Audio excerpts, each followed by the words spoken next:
Bonjour à tous et bienvenue dans cette nouvelle vidéo qui est la suite logique des deux dernières vidéos que j'ai publiées sur le Basic Privacy, le Enhanced Privacy RC4. Cette fois-ci, on va parler du du chiffrement DMRA AES 256 bits, qui pour moi est le top du top. Et on va continuer dans la lignée de ce que j'avais fait sur le 40 bits. Des tests avec un poste Itera ici, MD785i, et un poste Motorola DM4601E. C'est parti, commençons par quelques petits rappels. Déjà, le Enhanced Privacy, ou chiffrement avancé, il a plusieurs dénominations, chiffrement avancé, chiffrement amélioré. Vous le verrez, soit il s'appelle Enhanced Privacy AES, ou alors AES 256, ou vous le verrez également sous sa notation codifiée EP AES, ou alors EP AES 256. Donc, on l'a dit, c'est l'algorithme utilisé dans ce chiffrement, c'est de l'AES, donc c'est un algorithme qui est utilisé par la NSA, qui est certifié. Il me semble même qu'ils se servent de cet algorithme-là pour certifier leurs documents quand ils ont du classé secret défense et qu'ils ont besoin de les chiffrer. Ils se servent de l'AES.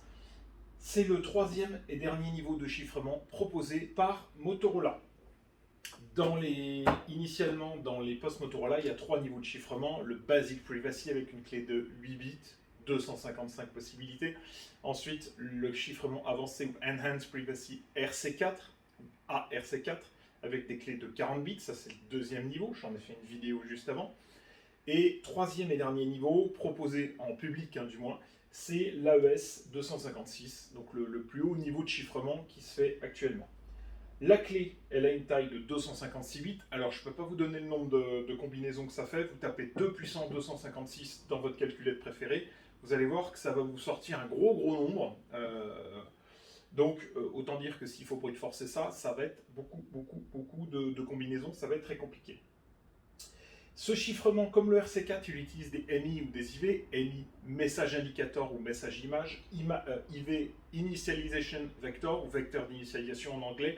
Ce sont des vecteurs qui vont permettre de faire tourner les trames, de sorte que si jamais on émet des choses, des trames, voire répétitives ou data répétitives, eh ben, les IV vont permettre de faire tourner les données.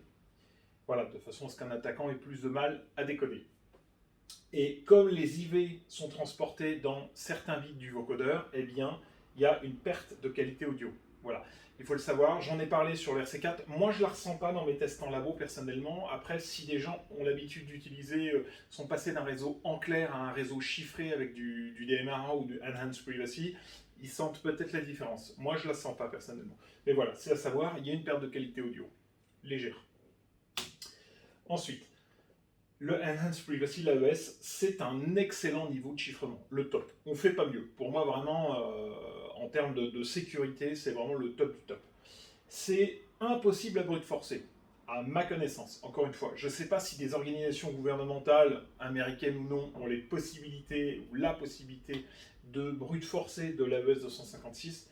Moi, j'en sais rien. La seule chose que j'ai appris, c'est qu'il était possible de trouver des clés AES en venant se connecter à un device directement et en faisant une mesure de consommation. Ça s'appelle des analyses et des attaques par DPA, Differential Power Analysis, ou analyse de la puissance si vous préférez, analyse de la consommation. On fait des corrélations, des courbes, on envoie des mesures et des données, on envoie des clés aléatoires. Et on peut, grâce à ça, retrouver la clé AES qui se trouve à l'intérieur. Ça, c'est possible quand on a accès au matériel.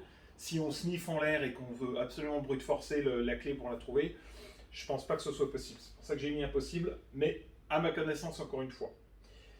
Je recommence ce chiffrement sur les réseaux ultra sensibles, avec des enjeux sécuritaires ou étatiques extrêmement élevés. Voilà, si vous voulez vraiment vous prémunir de toute écoute et être sûr qu'on ne pourra pas vous décoder, AES 256, le top.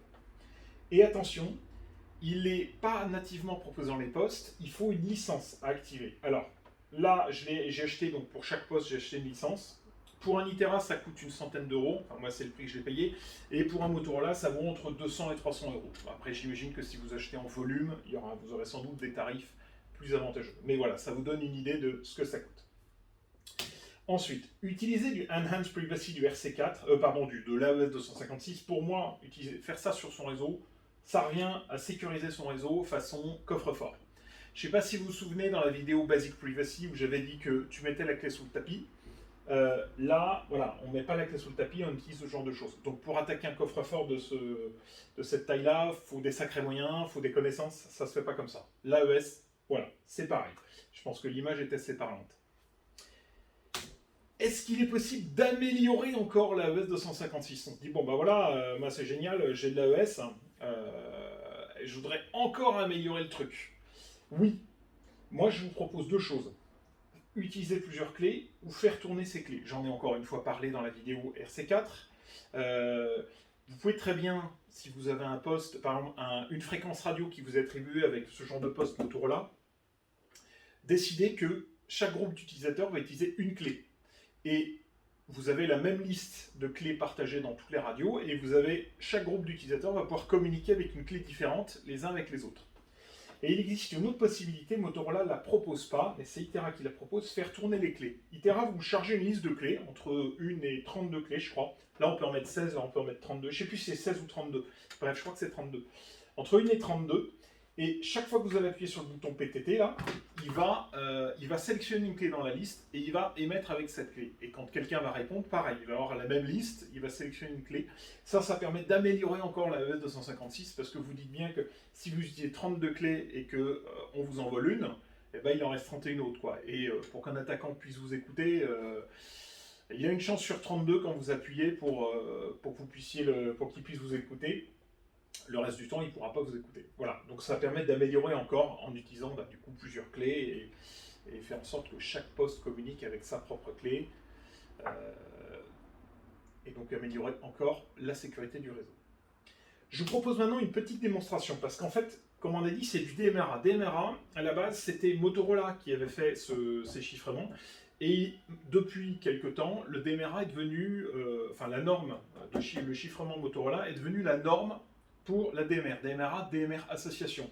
Donc les fabricants de radio comme Itera, par exemple, se sont mis au diapason et désormais un poste Itera peut communiquer avec un poste Motorola en utilisant le même chiffrement. Il faut savoir qu'à la base, Itera utilisait son propre chiffrement.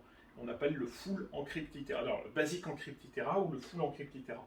Et donc désormais, il existe ce qu'on appelle le full encrypt DMRA qui est compatible avec Motorola. C'est ce que je vais vous montrer tout de suite. Avant de procéder à cette démonstration, important. Mon but, c'est pas du tout de casser le business. Mon but, c'est pas de m'attirer les foudres des fabricants de radio. Mon but, c'est uniquement que vous puissiez vous choisir en connaissance de cause la meilleure protection, la plus adaptée, en fonction des besoins de votre réseau, de vos besoins en termes de sécurité et de votre budget. Donc cette démo, elle a absolument aucun but malveillant. Elle est effectuée sur mon propre matériel. Si vous me suivez dans les vidéos, j'ai un relais que j'ai planqué de l'autre côté du mur parce que je ne veux pas qu'on l'entende quand il se met en route, il fait trop de bruit. C'est le fruit de mes propres recherches et d'expérimentations diverses, reverse engineering, je me suis contenté de réfléchir et d'essayer de comprendre comment le chiffrement fonctionnait. Et cette vidéo, elle est donnée à but pédagogique et informatif uniquement. Donc on y va, démo, c'est parti. Alors, je vais déjà...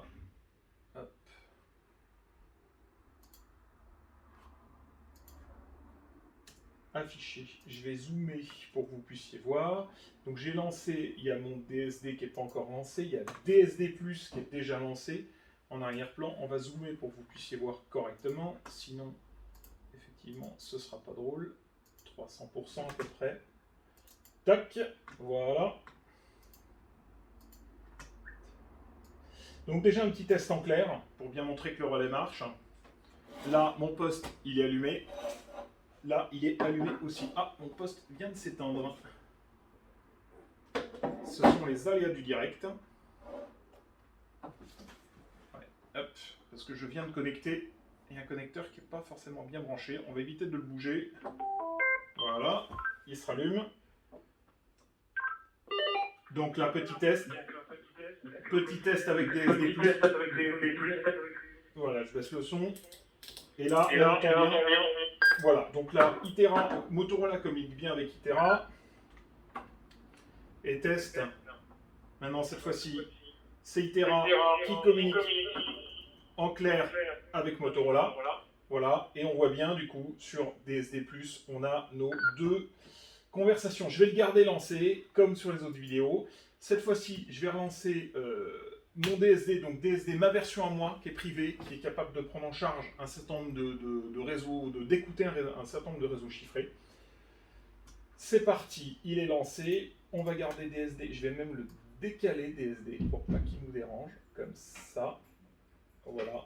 Donc ce que j'ai fait, j'ai chargé dans chaque radio une liste. Ah ouais, c'est pas ça que je voulais vous montrer. Une liste de clés. J'en ai mis 10 à chaque fois, hein, 0, 1, 2, 3, 1, 1, jusqu'à A, B, C, D, E, F. J'ai mis des clés différentes à chaque fois, donc des clés ES. À noter qu'elles ne prennent pas toute la longueur des clés ES. Hein. On peut mettre 64 caractères. Donc, si jamais vous générez des clés pour un réseau 256 bits, générez bien 64 caractères. Et surtout pas des clés comme ça. Hein. 0, 1, 2, 3, 4, 5, 6, 7, 8, 9. On évite. Hein. Le A, B, C, D, E, F, pareil. On met des vraies clés, bien aléatoires. J'ai fait une vidéo là-dessus sur comment générer des bonnes clés, avec un générateur de mots de passe en plus si vous voulez, qui va vraiment vous générer des trucs complètement aléatoires. Donc profitez-en.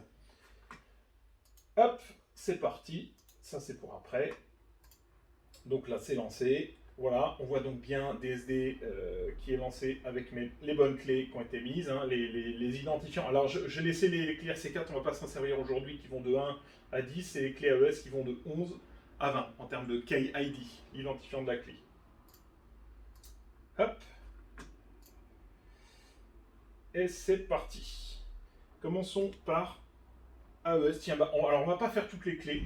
On va faire la clé AES numéro 11, l'ID 11. Donc l'ID 11, 0, 1, 2, 3, 4, 5, 6, 7, 8, 9, A, B, C, D, E, F. Voilà. Et on va voir que les deux postes vont... Hop.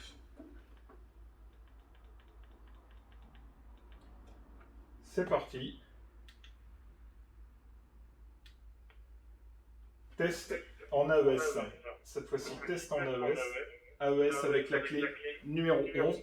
Donc là, ce qu'on voit, je vais baisser le son ici du Motorola. Ce qu'on voit du coup, là ici, sur DSD+, on voit TG1 RID 500, c'est l'identifiant du poste, slot 1, AES 256, KID 11. Donc j'aimais bien en AES 256, et là on le voit aussi sur mon DSD derrière, KID 11, ALG ID, donc l'algorithme ID c'est du EP en AES 256.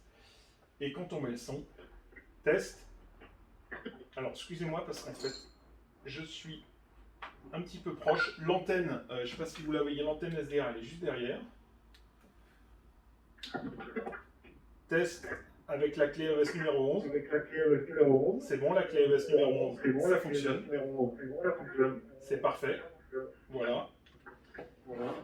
Et maintenant, si on parle du coup depuis un Motorola, tiens, je vais changer de clé. On va passer sur le canal AES numéro 12, avec la clé AES numéro 12. Ils vont pouvoir s'entendre parce qu'en fait, ils ont la même clé. Ils ont la même liste de clés. Hop. Et donc là, test. Alors, test avec la clé numéro 12. La clé numéro 12 en AES, elle fonctionne. C'est parfait. Voilà, je vais baisser le son. Et ça tombe bien. Parce que là, on voit... Hop. Je vais baisser un peu. On voit KID 12, ALGID EP AES 256. Donc, on est bien en train de décoder la clé numéro 12. C'est parfait. Voilà. Si je me mets sur un autre canal, par exemple, la clé numéro 17, bon, sans surprise. Là, cette fois-ci, clé numéro 17. Ah, clé numéro 17.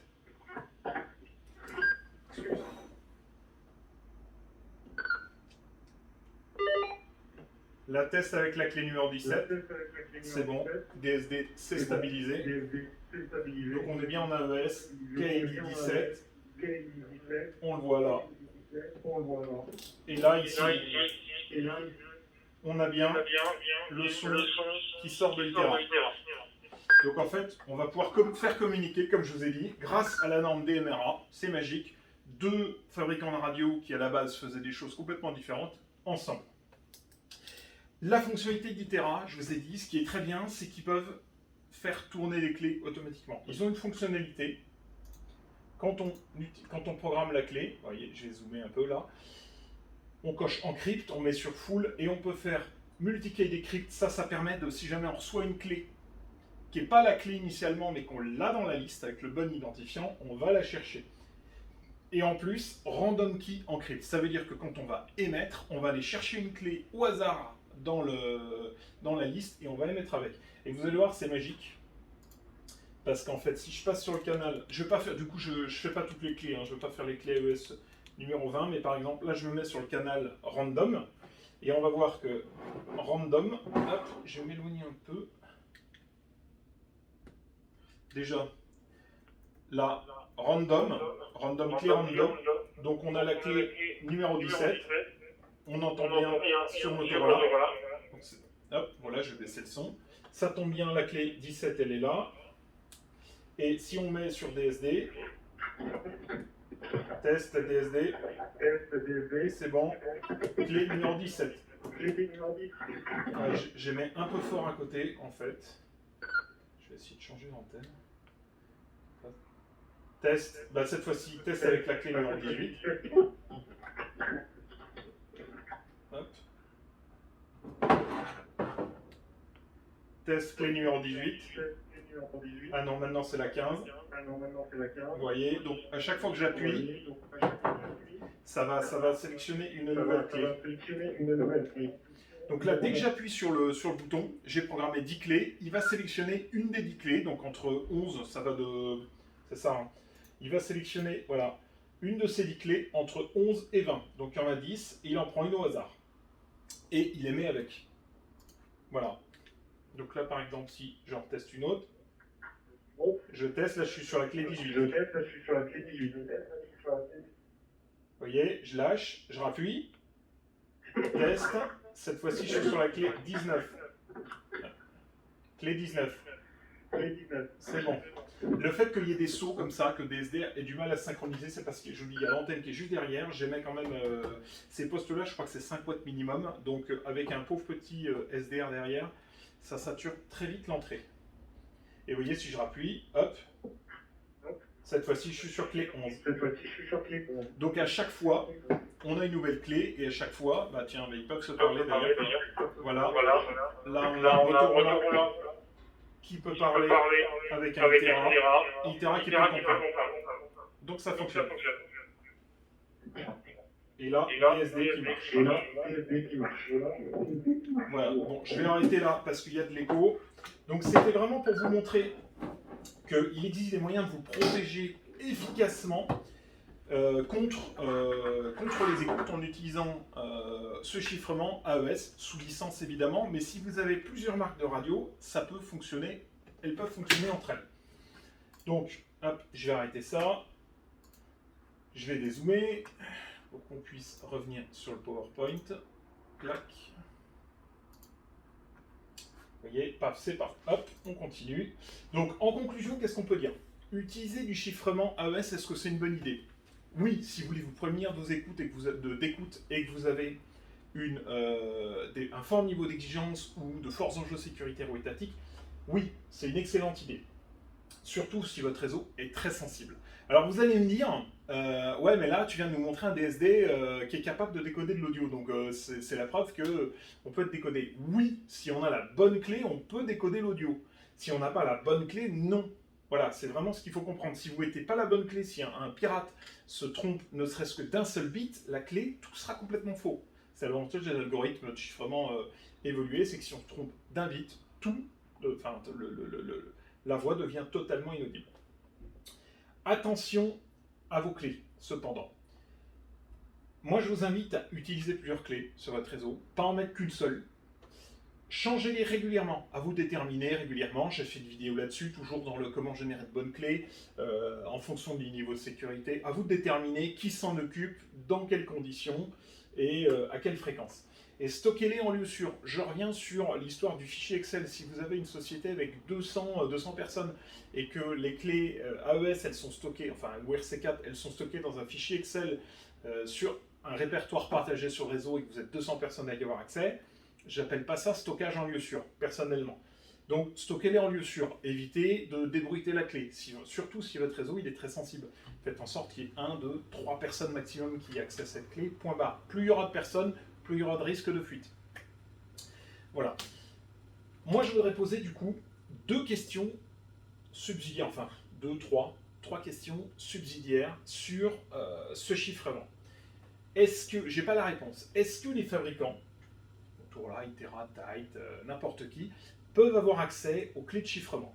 Moi, je pose la question, soit via un outil constructeur en venant se connecter, soit à distance, grâce à une commande qui n'est pas documentée dans la norme, une commande qui serait custom. Est-ce qu'il pourrait y avoir accès? Je ne sais pas.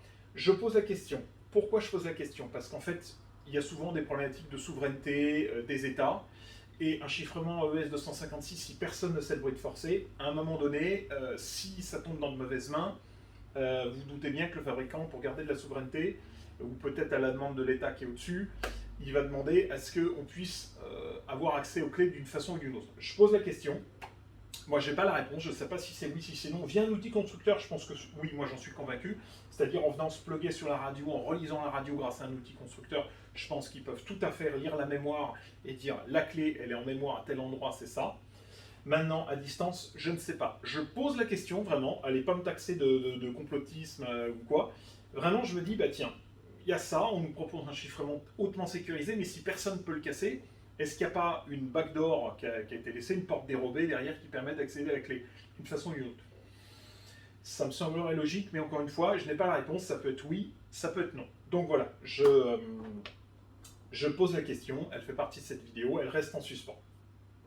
Il faudrait interroger les fabricants là-dessus et qu'ils aient l'honnêteté de nous répondre. Si c'est oui, qu'ils aient l'honnêteté de nous répondre oui et pas de nous mentir en disant non pour cacher la vérité. Bon, voilà.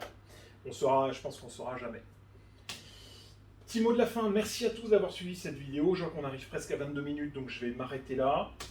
Et pour ceux qui ne me connaissent pas, je m'appelle Louis-Éric Hervé. Dans la vie, je suis ingénieur indépendant d'électronique, grand passionné de radio, grand passionné de cryptographie, vous l'aurez compris si vous me suivez depuis longtemps. F4HUZ, c'est mon petit indicatif radio. Donc comme je suis indépendant, je travaille à mon compte, j'ai monté ma société qui s'appelle Ingénisup, vous pourrez aller voir un petit peu ce que je fais là-dessus. Notez que si vous êtes intéressé pour avoir de la prestation, de services, de la prestation technique en radio, en électronique, en cryptographie, n'hésitez pas à venir me voir. Maintenant, sachez que je serai très sélectif sur qui m'aborde. Et je ne réponds pas à tout le monde, je réponds qu'aux professionnels du secteur qui ont un lien avec les radiocoms, qui ont un lien avec la cybersécu, avec l'électronique. Voilà, je serai assez sélectif. Si vous venez me voir parce que vous êtes intéressé par mon outil DSD que je vous ai présenté, j'en ai parlé dans la vidéo RC4 40 bits, cet outil n'est pas à vendre. Cet outil, il est uniquement là pour vous montrer comment fonctionnent les types de chiffrement et que vous puissiez choisir le meilleur chiffrement adapté. Donc je ne le vends pas, je ne le distribue pas non plus. La seule chose que je suis en mesure de proposer aujourd'hui, c'est de l'expertise technique, donc du conseil, ou alors du développement logiciel ou électronique sur vos réseaux, votre propre réseau. Donc si vous êtes intéressé pour avoir de la prestation là-dessus, n'hésitez pas à venir me contacter. Contactez-moi uniquement par LinkedIn. Sur ce sujet-là, ce sera que par LinkedIn. Évitez mon formulaire de contact, évitez de m'appeler directement par téléphone, vous n'aurez pas de réponse. Vraiment, vous m'abordez par LinkedIn. Et après, on évaluera votre besoin et on finira sur une conversation téléphonique ou mail, etc. Voilà.